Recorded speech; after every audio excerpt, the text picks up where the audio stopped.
தமிழகத்துல தென் மாவட்டங்கள் இருந்த மதுரை, திருச்சி, கோவை, சேலம், நாகை, திருவாரூர் உள்ளிட்ட பல்வேறு பகுதிகளை சேர்ந்தவர்கள் சென்னையில தொடர் விடுமுறைக்காக அங்கிருந்து விக்கிரவாண்டி வழியாக செல்றாங்க. குடும்பத்துடன் இப்ப தீபாவளி பண்டிகை முன்னிட்டு.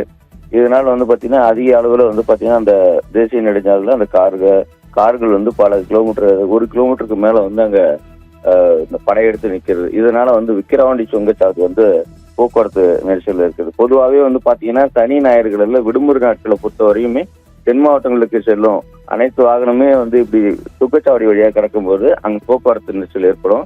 அதே போல இந்த வாட்டி நிறைய தீபாவளி பண்டிகை தொடர் விடுமுறை 4 நாள் விடுமுறை விட்டுருக்காங்க. அதை தொடர்ந்து நிறைய தீபாவளி பண்டிகை முன்னிட்டு அந்த பகுதியை சேர்ந்த சென்னையில இருந்து சொந்த ஊர்களுக்கு தீபாவளி பண்டிகையை சிறப்பாக கொண்டாடுவதற்காக தனது குடும்பத்துடன் காரில் செல்றோம் மக்கள் அந்த வழியா செல்லும்போது சுங்கச்சாவடியில கிடக்கும்போது அதிக அளவு போக்குவரத்து நெரிசல் ஏற்பட்டிருக்குது.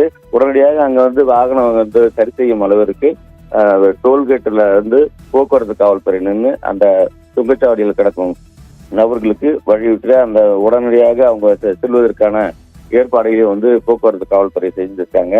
தொடர்ந்து இதுவரை பாத்தீங்கன்னா கிட்டத்தட்ட 63,000 வாகனத்துக்கு மேல இந்த சுங்கச்சாவடி வழியா கடந்திருக்குது. ஏன்னா எப்பயும் இல்லாத அளவுக்கு தொடர் விடுமுறை நேற்று வெள்ளிக்கிழமை, இன்று சனிக்கிழமை என்பதால் தொடர்ந்து நேற்று இரவு முதலேயே இந்த வாகனங்கள் அதிக அளவு சென்று போயிட்டு இருக்கு. இந்த அளவுக்கு அந்த பகுதியிலும் பாத்தீங்கன்னா இப்ப தற்பொழுது மேம்பால பணியும் அங்க நடைபெற்று கொண்டிருக்கிறது. அதே போல புதிதாக பிரபலமான ஒரு கடையும் அங்க திறக்கப்பட்டதால் அந்த வழியில செல்லும் வழியில போக்குவரத்து நெரிசலும் அதிக அளவு காணப்படுகிறது. நிக்கிதா, விவரங்களுக்கு நன்றி கோபிநாத்.